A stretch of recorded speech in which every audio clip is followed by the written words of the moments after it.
Hello दोस्तों, आज अपन शुरू कर रहे हैं जीव विज्ञान के एक महत्वपूर्ण टॉपिक जिसका नाम है कोशिकाएं, उसके प्रकार जो पीछे एग्जामों में पूछे गए क्वेश्चन है उसके बारे में। तो बेहद महत्वपूर्ण क्वेश्चन है, आराम से पढ़िएगा, ध्यान से पढ़िएगा, आगे एग्जाम में 100% आएंगे। तो पहला क्वेश्चन है, जीवन की मूलभूत इकाई क्या है? तो उसका आंसर होगा कोशिका। दूसरा क्वेश्चन है, कोशिका के बारे में निम्नलिखित में से कौन सा कथन सही नहीं है? तो बाकी सभी सही है, इसमें डी सही नहीं है, मतलब डी कोशिका के बारे में सही नहीं है। आगे क्वेश्चन देखिएगा। हाँ, अगला क्वेश्चन है, निम्नलिखित में से कौन सा कोशिकांग पादप कोशिका में पाया जाता है लेकिन जंतु कोशिका में नहीं पाया जाता? इसका आंसर होगा क्लोरोप्लास्ट।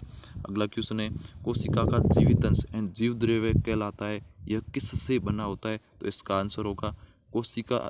इसका आंसर होगा डी, मतलब कोशिका द्रव्य और अन्य कोशिकांग, मतलब इसमें ये सभी भाग पाए जाते हैं किसमें? जीव द्रव्य में। अगला क्वेश्चन है, 80% से अधिक कोशिका में पाए जाने वाला पदार्थ कौन सा है? तो 80% से अधिक कोशिका में पाया जाता है जल। अगला क्वेश्चन, निम्नलिखित में से किन कोशिकाओं में नाभिक नहीं होता, मतलब केंद्रक नहीं होता? तो लाल रक्त कोशिका आरबीसी में। अगला क्वेश्चन है, निम्नलिखित में से कौन से कोशिकाओं को आत्मघाती थैली कहा जाता है? तो सबको पता होगा, आत्मघाती थैली लाइसोसोम को कहा जाता है। और अगला क्वेश्चन, लाइसोसोम को कहा जाता है। अगला क्वेश्चन है, निम्नलिखित कोशिकाओं में कौन सा एक अर्धपारगम्य झिल्ली का उदाहरण है? तो वह है कोशिका झिल्ली, एक अर्धपारगम्य झिल्ली का उदाहरण है। अगला क्वेश्चन है, निम्नलिखित में से कौन सा कोशिकांग पावर हाउस कहलाता है? तो पावर हाउस माइटोकॉन्ड्रिया को कहते हैं। कोशिका का शक्ति ग्रह पावर हाउस एक ही बात हो गया, माइटोकॉन्ड्रिया। ये सभी क्वेश्चन पीछे एग्जामों में पूछे गए हैं, आप आराम से अच्छी तरीके से पढ़िएगा, आगे काम आने वाले क्वेश्चन है 100% एग्जाम में पूछे जाएंगे। ठीक है, अगला क्वेश्चन पढ़िएगा, मानव शरीर में मौजूद निम्नलिखित कोशिकाओं में किसमें माइटोकॉन्ड्रिया नहीं पाया जाता? तो लाल रक्त कोशिकाओं में माइटोकॉन्ड्रिया नहीं पाया जाता। अगला क्वेश्चन है, निम्नलिखित में से कौन सा नियंत्रक केंद्र कहलाता? नियंत्रक केंद्र मतलब कोशिका का नियंत्रक बिंदु कौन सा होता है? केंद्रक होता है। अगली बात करें, निम्नलिखित में से की कोशिका सूक्ष्मतम जीवित कोशिका है? तो सबसे छोटी जीवित कोशिका माइकोप्लाज्मा की होती है।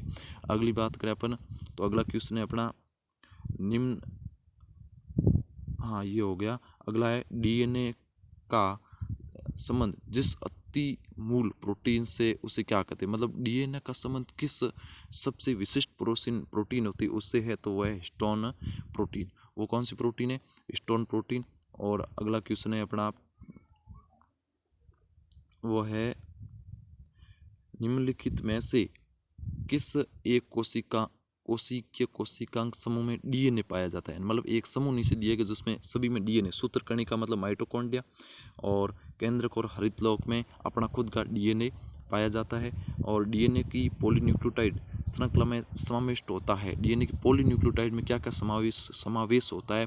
तो उसमें देखिएगा, इसमें एक नाइट्रोजन क्षारक डीऑक्सीराइबोज शर्करा यानी डीएनए और एक फॉस्फेट समूह इसमें शामिल होता है। अगली बात करें अपन लोग, चिकनी अंतःप्रदेशीय जालिका के अनुपूरक कार्यों में एक कार्य है, तो वह विषैले पदार्थों का निर्विषीकरण होता है। और अगला क्वेश्चन है, निम्नलिखित में से क्या डीएनए में मौजूद रहता है किंतु आरएनए में नहीं? बहुत इंपॉर्टेंट क्वेश्चन, बहुत ही अच्छा क्वेश्चन, मैं इस क्वेश्चन को पसंद करता हूँ। मतलब ये क्वेश्चन कई एग्जाम में पूछ ले, जो आरएनए में नहीं पाया जाता लेकिन डीएनए में पाया जाता है, थाइमिन, टी, जिसको टी से लिखते हैं। अगला क्वेश्चन है, आरएनए का प्राथमिक कार्य क्या होता है? प्रोटीन का संश्लेषण करना।